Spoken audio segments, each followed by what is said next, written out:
While planning my video covering the Father Gilbert Mysteries, which you can watch here, I had the opportunity to interview Paul McCusker. McCusker wrote and directed all 9 audio dramas, and also wrote the 2 follow-up novels. Before we begin, there are 2 things you should be aware of. Firstly, we do discuss some spoilers, so consider this a warning. And secondly, I've had a rather noticeable haircut since recording the interview. Firstly, how did the Father Gilbert Mysteries come about? They're one of the first, I think, originals to come out of Focus on the Family Radio Theatre. Why was it produced as part of the radio theatre range as opposed to being its own series, like Adventures in Odyssey, for example? Well, it was twofold. I mean, one was when we started radio theatre, just sort of branching out from Odyssey and trying to move things into a next step. We started with our unofficial phrase was secular worthy stories from a Christian worldview. And so we did Christmas Carol and then The Life of Dietrich Bonhoeffer and Chronicles of Narnia. I mean, we were moving into a lot of classic storytelling, but we were trying to allow for some original productions. And I had begun to develop the idea of Father Gilbert for a set of novels actually before radio theater started, and I never imagined that it would be part of radio theater. And I had this idea, and it's funny about ideas that I consider so simple that I'm thinking, okay, someone's done this. Someone has done this somewhere. And just couldn't find it. The idea of a Scotland Yard detective becoming this Anglican priest, and then you kind of throw in this sort of supernatural thing and this angle to it where things seem to be chasing him in a way. I kept thinking, oh, this has to be done. It's out there somewhere, and I couldn't find anything like it. So I hadn't really thought of it as an audio drama series, but specifically a Focus on the Family radio theater drama, because in my mind, I couldn't imagine Focus on the Family wanting to go anywhere near it. We were doing classic storytelling, and the Luke reports, which is another original thing we did, was biblically based and that sort of thing. So the idea of a Scotland Yard detective becoming an Anglican priest, which is definitely on the fringe of anything resembling an evangelical reality, that also has a supernatural base to it, I didn't think that they would go for it. But I thought, well, I'll just let them know that it exists, as we were looking for other kinds of things to do for the series. And I was shocked because leadership said yes. And so we started and decided, okay, well, we'll do it. And the reception to it was good enough for us to say, well, let's do another. And and we did, I think, 9 audio drama mysteries.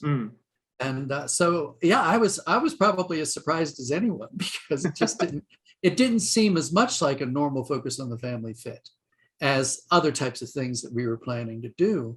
And yet, even now, I understand from folks at Focus on the Family that it's one of the most requested things. When people talk about radio theater and will Focus on the Family do more of them again, Father Gilbert inevitably comes up as a question of, well, when are you going to do some more? So I'm pleased about that, but I'm still surprised. Radio theatre productions have always had very impressive casts. For Father Gilbert, you have June Whitfield, Bernard Cribbins, George Cole. Given that he's not traditionally known as an actor, what led to the casting of Adrian Plass as Father Gilbert?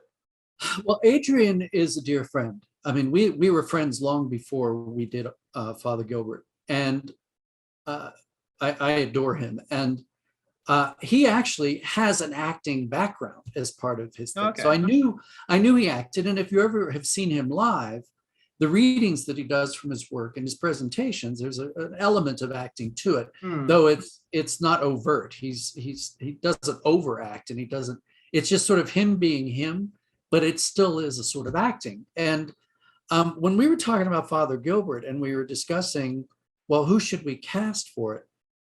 I was living in Hailsham, and Adrian lived, 5 minutes away. And I actually have the video footage where we sat in his kitchen, and I said, we were talking about you for this part, if you're interested. And he said, well, what is it? And we talked about what it was, and he was intrigued enough to at least sit down and do a reading. So we did a reading. And I think early on, I thought it was right. I thought, well, I think he's got that sound, that thing that we want from Father Gilbert. But then the other guys were still, well, are we sure? And, maybe we should find somebody up in London. And I mean, we do this with everything we cast. We go back and forth and back and forth. And I do remember going back to him one more time. I think I gone to his house, set up the camera, and I think it's actually on film where he says, okay, now this is the last time I'm going to do this. I mean, I think you guys just need to make up your mind. Yeah. And I said, fair enough. And so we said, we finally everybody agreed. And then once everybody agreed, it was like everybody seemed to think they had already agreed. They thought somebody else had the problem, and everybody's like, well, I thought you had a problem. No, I didn't have a problem. I thought you were struggling with it. But I mean, from the get-go, getting him into the studio, instantly, there was no question. Yeah, no, I think he's really good in the character. Yeah, he's the voice, everything about it. And it's inexplicable to me, because when I hear Father Gilbert, I'm not actually thinking of Adrian. Okay. It was the same thing with Hal Smith as John Avery Whittaker on Adventures in Odyssey. I knew it was Hal. If I'm sitting in the studio with him, I know it's him. But if I look away and just listen to the voice, I'm not thinking physically Hal Smith. The voice is evoking this character. And it was always the same with Adrian, even though the description, when I actually wound up writing the 2 books that follow after the 9 audio dramas, there's a description that you could say is kind of like him, but not exactly, because it sort of is, but it isn't. That's the funny thing to me about what the voice evokes, especially with a good voice actor like he is. Yeah. Oh, I think that, like, for me growing up listening to Adventures in Odyssey and radio theater and stuff like that, once I got old enough to figure out who these people were and actually see pictures of them, it was it's always slightly surprising to be like, oh, okay, that's the face that goes with that voice. That's not what I was picturing, but yeah. Yes, except June Whitfield. I would say June physically was definitely Mrs. Mayhew. Yeah, okay. In my mind, they were actually beautifully merged. So, and if I were filming, we actually talked about, a Mrs. Mayhew Investigates kind of. Oh, really? Spin-off. Wow. Yeah, there was a discussion about that at one point, because June was just so good. You could almost see her as a sort of Miss Marple kind of thing. I love the double act that she has with Father Gilbert. Yeah. Yeah. But sadly, she passed away not too long ago. And I did see that. Now, you've already touched on this a little bit, but the series is set in England. Now, obviously, you have a few personal ties to England. I believe your wife is English, and you've lived in England a few times throughout your life. What led to the decision to set the series in England? Well, to be honest, it was, again, with radio theater, the idea is that it's secular worthy storytelling from a Christian worldview. And I honestly was thinking, and it was strategic. I mean, I don't know if it's crass to admit it, but it was strategic. A twofold. One was, I think when it comes to, let's say, clergy detectives, Father Brown, I mean, you got to go through Father Dowling, whatever. I think a uniform helps. If you had, Pastor Gilbert, somehow a pastor of a Baptist church running around with open collar or tie isn't quite the same and doesn't have the same impact as a Catholic or a high Anglican priest, someone who's actually wearing a collar. The uniform, it's a crude way to put it, but in my mind, the uniform gave credibility for me to be able to have the character talk about spiritual things. So it's a twofold thing. One was not only the character could credibly talk about spiritual things because he was an Anglican priest, but then the supernatural element also invited the opportunity to talk about spiritual things in a secularly credible way, as opposed to a way that might feel like it's proselytizing. And as I said before, and I don't write to proselytize, but I know that people are guarded about that. And then the second thing was, to be honest, because I thought that American evangelical publishers, when I was thinking of it as a book series, and even Focus on the Family and its audience, might struggle with it being an American. Yeah, okay. If it was set in America, they might be even more critical of the idea that it's an Anglican priest, which sounds, very Catholic. And I actually thought, and not cynically, I just thought, if I said it in England, because I love England anyway, it might actually disarm some of the criticism, because Americans would go, oh, that must be how they do things over there. And then they would leave it alone. Yeah, okay. And not be overtly critical. I mean, it's like if I said it in Australia or something, Yeah. there is a certain detachment you have. Sure, yeah. Which says, as an American, it's not for me to judge how Australians do what they do, whatever that may be cultural. So you sort of relax when, it's a foreigner kind of Sure, thing. yeah. And I think it was strategic. I actually thought I'd like it to be set in England, because there's a dynamic to England that allows for this. If it's a New York detective who becomes a priest, where am I? Am I in Sopranos territory? Where am I if I'm going to do this sort of thing? It's quite a different setup, yeah. And I actually began to develop a whole idea different from Father Gilbert, but of another situation that would be American based, kind of a detective sort of series that would be American based, that would allow some of the same things, but the tone of it would be completely different. So Father Gilbert allowed me to do things that I don't know that I could have done as well if it were set in America.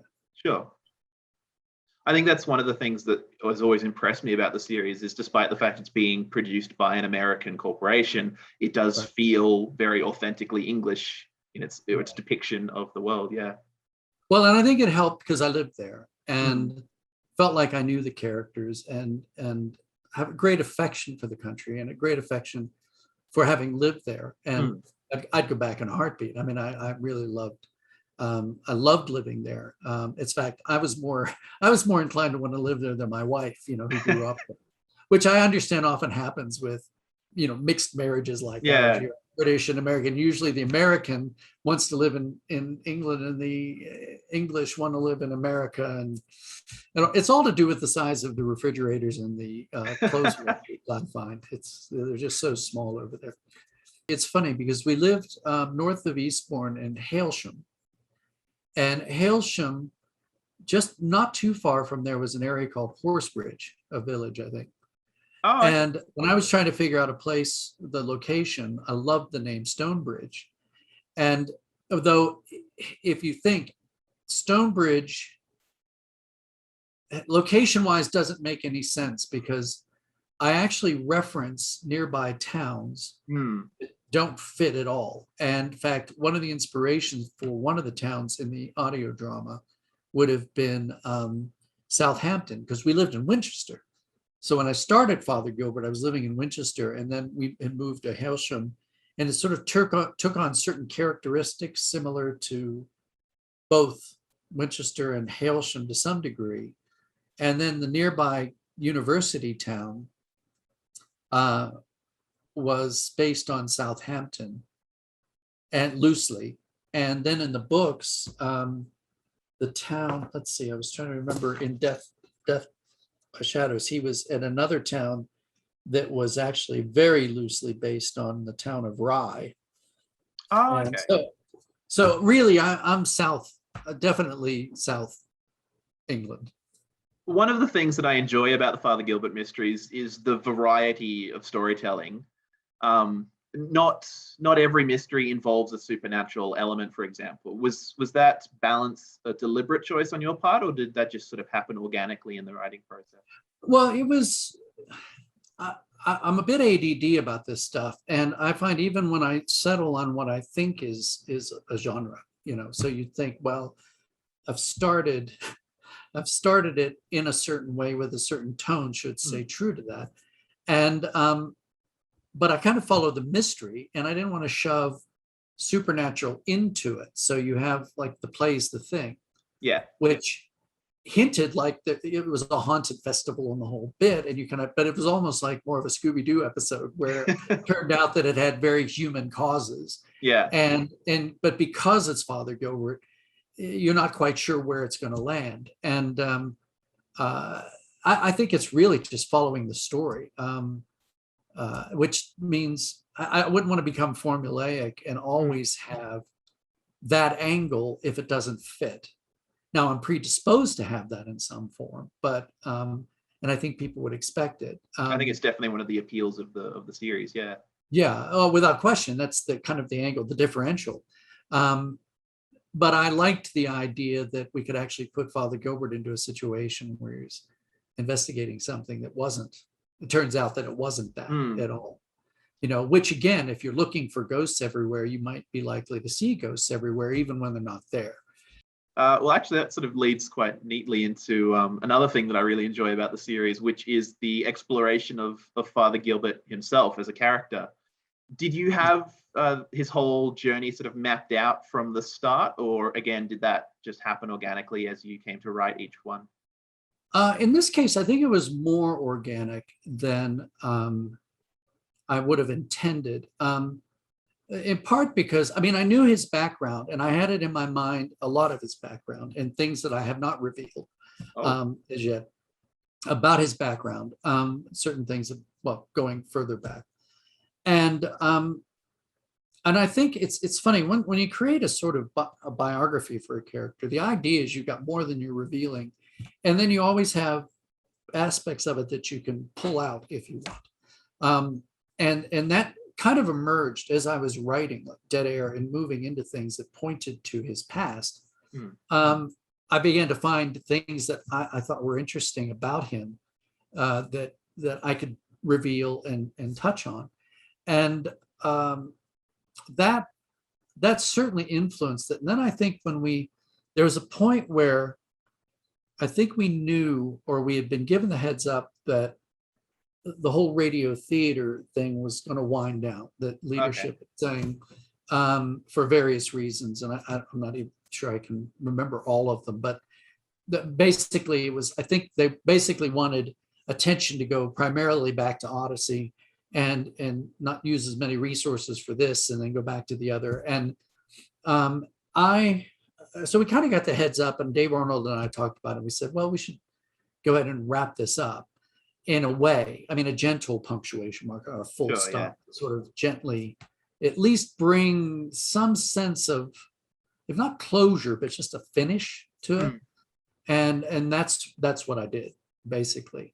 Not to, kill the character off or to stop it completely, but basically to just say, well, this is a good stopping point for now. A little bit of a cliffhanger for people to wonder about. But I thought it worked. And it was interesting, though, to me, because then as you got into the last couple of mysteries, like by the time we got to the last mystery, it was a mystery, but not necessarily a supernatural one. So it was another one that wasn't solidly supernatural like the previous one was and some of the others were. Well, the final mystery is almost, Father Gilbert himself, like learning about, who he is, his history, like, Well, that was fun to me, the idea that he was actually the one he was investigating, and he didn't fully understand what he was doing. I mean, he's trying to dig into this mystery about his mother, and I find that often happens when you have a death in the family of someone close, that secrets sort of creep up as you go through their things, and certain things emerge, and you're thinking, oh, well, this might be related to them. But then for Father Gilbert to almost have to investigate his own life in a way that really surprised him, then that to me was the fun part of doing that, which some could argue, I suppose, was an odd ending to the whole thing. But to me, it was fun. I think some people definitely see it as the end of In Memoriam as being a cliffhanger ending. I always saw it as just a very sort of poignant and mature ending to the series. As you say, it doesn't conclusively shut the door on it, but it certainly was, I think, a very thematically interesting place to end that. Well, I never wanted to shut it down anyway. I mean, because then, I mean, I wound up doing The Body Under the Bridge, which Yeah. then picks up only a few months after Hmm. In Memoriam, and then Death in the Shadows was the follow up to that, and it's sort of, I mean, it's interesting because as they talk again about starting radio theater, picking up and possibly doing more Father Gilberts, then I actually have to think, well, do we dramatize these, or do we, because I only think I had like 5 readers of each, and do we dramatize those in order to pick up the narrative, or do I leapfrog past these and then we just pick up from wherever? Hmm. These are decisions I suppose we'd have to make. So yeah, no, 10 years after the release of In Memoriam, you return to the world of Father Gilbert with 2 original novels, The Body Under the Bridge and Death in the Shadows. What led to that revival, and why 10 years? Well, I had never let go of it after we finished the series, the audio, and said, okay, well, that's gentle stop. And then I went on to other projects, but I'd always had Father Gilbert ideas tucked away, and came into a relationship with a publisher who was looking for ideas. Like, well, what would you like to write? And so on my shopping list of things to do, more Father Gilbert were part of that. And it was one of those things where it sort of got bumped. There was one publisher I did wind up writing some books for, but they came to me about Father Gilbert after I had written a first draft of Body Under the Bridge. And they said, we're changing directions here. Could you turn it into sort of a comedy mystery or a romantic mystery kind of thing? Oh, okay. And so a romantic mystery. So he has a love interest. Could you do something with that? And I said, well, this is sort of an established franchise. And for me it's a bit strange. And especially after I finished the first draft, to ask me to do it. But I said, well, let me look at it. Let me see if I can look at it with fresh eyes and rethink. And it's funny because I don't know if people realize there's this book called The Mill House, this novel that I did. No, I was and actually Father Gilbert, and it's in Stonebridge, and Father Gilbert's in it. And there actually is something like a love interest in there for him, someone he at least takes out on a date. And because Anglican priests are allowed to marry. And so I actually thought, well, it's not like it's unprecedented, so maybe I should think about that. But I looked and it really didn't fit, especially after the 9 audio dramas. I mean, it shows up, in this as a one-off, which few people really know about. And I thought, it doesn't fit. So I said, sorry, I just don't think I can, if you want me to create something new, I'll do that. And they actually said, no, I think we're okay. And so I wound up doing these other books, but not Father Gilbert. So it got bumped again. Okay. So, and it's amazing how quickly this time just goes, because it was there and it was out there and sort of getting, I want to say, shopped around, but and then finally it was Lion in England that it was a similar conversation, like, what have you got? And let's talk about what we might do together.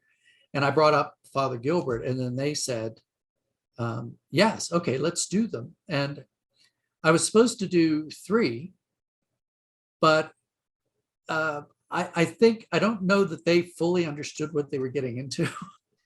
It's kind of the same concerns I had about Focus on the Family, which is, how are you going to market this? How are you going to get this out there, and will people accept it, especially in, say, an evangelical community, at least American evangelical?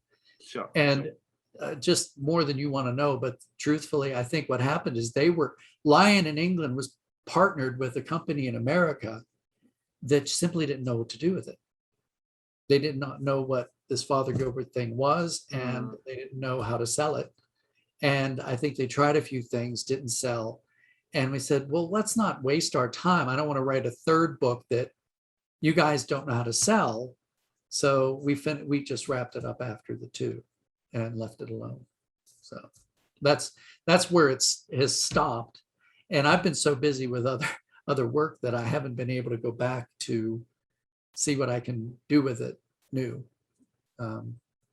only because of the nature of me being overcommitted with projects right now. Sure. That would be my next question is there a chance that we'll ever see either that third book or other books, audio dramas? Well, and You that see would a be the future for thing. I Father mean, Gilbert? well, if there's ever an opportunity to do it, I've not said I will never do Father Gilbert again. I'm not doing the Arthur Conan Doyle, no more Father Gilbert. You didn't throw him off No, the I boat? would love to go back to Father Gilbert, and I would love to go back to audio dramas, or I'd actually written a film script for Oh, a wow. possible series, possible TV thing. And I mean, it's sort of out there as a possibility, but I always kind of follow I follow where the audience is. So if there's somebody who says, yes, we want this, then I'll write it. But unless somebody says clearly, yes, let's do a book, or let's do the audio dramas, or let's do whatever, I wind up working on tons of other things and don't get to it. How did your experience differ writing the novels versus writing the audio dramas? Well, the funny thing about novels, because I think I'm first and foremost a script writer, so I don't really trust my prose style. And I love writing scripts because I can just put a line of action set in Soho, and I don't have to describe that, I don't have to describe the building, I don't have to describe what they're wearing or color of the hair or whatever the case may be. And the actors themselves, also the, tone of voice and things like that, the actors do. I mean, I enjoy writing. I'm writing a lot of novels now, and which gives me a chance to practice my prose style, but I find myself being fairly economic. I'm not, F. Scott Fitzgerald, or, the flowery prose style. It's almost like descriptive dialogue, because that's just the way that I write. Which I guess is okay. People seem to like it, when they read these novels, but it is different though, for that reason. The things that you allow actors and sound effects to do with a script, you can't take those things for granted with a novel. And so in that respect, novels are harder, but at the same time, you could open things up in a way, say different from audio drama. Because I'm describing, there are things that I can do that would not tell well or show well in an audio form, maybe in a visual form. In the case of these two, there are some very visual, I want to say visual things that just would not translate as well to audio. I found that while reading them, actually. I was sort of having, listened to the audio dramas first, I was sort of imagining, like, how would they have done this on audio? And there are definitely some bits in the books where I'm like, I really don't know how they'd go about doing that. Right. But see, the question that I would have, because I'm not necessarily the person to answer it, would be, did Father Gilbert sound like Father Gilbert? In other words, if I had to write it so that if you didn't know the audio dramas, you could still engage in the story as a story without knowing anything about the 9. Of course, yeah. Audio dramas. So it needs to work on that as a one-off, apart from the audio. But my bigger concern was, but if there's someone who's listened to the audio and now they've moved on to this, do my characters sound the way they're supposed to sound? In other words, do they hear Father Gilbert in there? Do they hear Adrian Plass's voice? I definitely heard Adrian Plass while reading it, yeah. Because I actually did too. I mean, when I'm writing it, I'm hearing his voice as I'm writing the novels, because it's him. Even if the description isn't exactly what people imagine from audio, because I don't know that I ever fully describe him in any way. I don't think so, no. Audio. And so it's his voice. His voice evokes everything. Whereas with the book, I have to describe to some degree, just to give nudges in terms of him and who he is and what he looks like. So as long as he sounded like him, then that's good. I actually thought it was interesting. The covers for the audio dramas will generally have a picture of Father Gilbert, but usually his face is sort of completely obscured in darkness. So it's almost as if you can kind of like imagine whatever you want for like what he looks like. It doesn't really matter. Well, and we did that on purpose. In fact, I remember having the conversation with the cover designer saying, I don't want to show his face. I don't want people to get locked in. I want them to hear, and I want in their minds, I want them imagining what they hear from the voice, as opposed to me directing them. And so the idea of just the caller and Bo Henderson, who did the covers, was wonderful. I loved working with him on how do you evoke that mystery with just that. And I think the original covers I loved. And I actually showed them to the publisher for the books. And I don't remember why they rejected them. They didn't want to take that approach. And I can't remember what their reasoning was. But I look at the covers. I think the covers are fine on this. Yeah. They kind of evoke, but they don't evoke him, which I think is to me, it's problematic. When you look at this, it evokes something and you see this kind of, I don't know, exorcist kind of thing to shed. But they don't evoke him the way I think the audio covers did, which I liked. Yeah. But I mean, I think they're good covers, and I guess they were counting on, well, I guess maybe they thought, well, maybe we don't want to emphasize that quite so much. Let's emphasize the mystery side, and maybe it'll sell better. I don't know. If I can ask, what influence do you think your own personal journey of faith has had on writing the character, particularly given there was that gap between the audios and the books? Do you think you approached the books differently because of that, or? Well, I felt duty bound to stay true to the character, and it's funny, my personal journey, spiritual journey, any stage of my writing career, because my learning curve is out there for everybody to see in terms of where I might be. But I don't tend to write autobiographically. So it might influence certain things that I know. I mean, obviously, Father Gilbert said in England is going to be based on my personal experiences because I lived there. Sure, yeah. And it becomes an amalgam of the places I've lived, people I've met, or whatever the case may be, never directly, but, enough. And it's the same thing, I think, in terms of my spiritual journey, it's somewhat reflected in terms of exploration of ideas and exploration of certain types of mysteries or mystical things.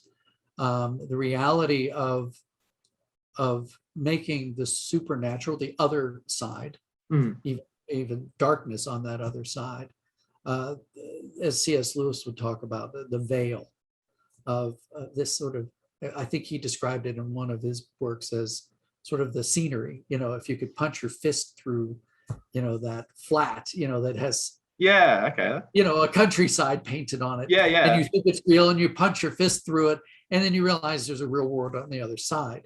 And that sort of exploration always stayed with me. It shows up in Adventures in Odyssey. It shows up, especially in a Father Gilbert, because he as a character in his situations gave me a chance to explore those realities in a unique way, in a way that would satisfy me, but hopefully be compelling for the audience. Because, for example, Narnia, one of the things that people have often said about Narnia is, as opposed to an overt evangelistic thing, Lewis basically introduced the idea that this world isn't all there is, that there is another world. And then people can extrapolate from that and begin to think beyond the here and now, beyond everything that's tangible to us, and say there's something else. And it was the same thing, because the argument, in fact, it's in Screw Tape Letters, the argument is, well, if you're going to concede that there is a dark supernatural reality, in other words, if you're going to concede that there are demons or a demonic realm, well, then it also argues then that if that realm exists, then there are other things in that realm, which would then point to God and to hopefully a goodness, as opposed to evil.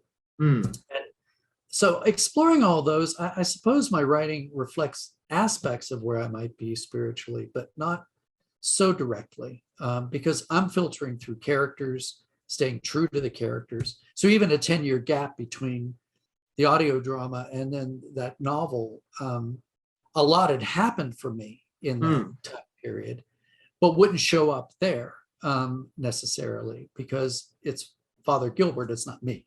Yeah, okay. So I tend not to project myself into characters necessarily, because the characters need to be themselves. Sure. And yet I know there are nudges and little seeds and hints that I could look at and go, oh yeah, I remember where that came from, because privately I was thinking about these things or exploring some of these things. Is there anything that you're working on at the moment that you'd like to talk about? Well, I'm working on kids stories for the Augustine Institute, well, published by them. Kind of a Hope Springs universe is what I'm calling it, but it's set in a town called Hope Springs, Colorado, centered around a family there and the kids and different things.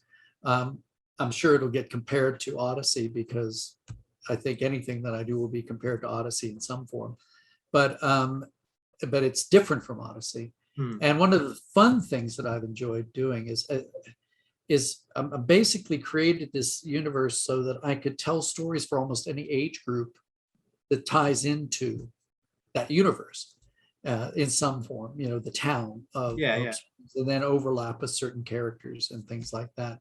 And then as part of that, there's a whole time travel series called The Virtue Chronicles that ties into Hope Springs, but it's 3 books by that. And it's been fun going back to the whole time travel thing, but creating a whole new mythology, because I knew I couldn't do a machine because that would get compared to the Imagination Station. So I knew I had to come with a whole other way of time travel that then forced me to work through the mythology. It's like, okay, well, how does this happen?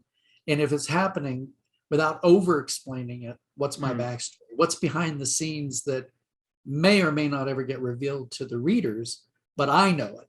Yeah. The author almost always needs to know more than the audience does about any given character, any situation.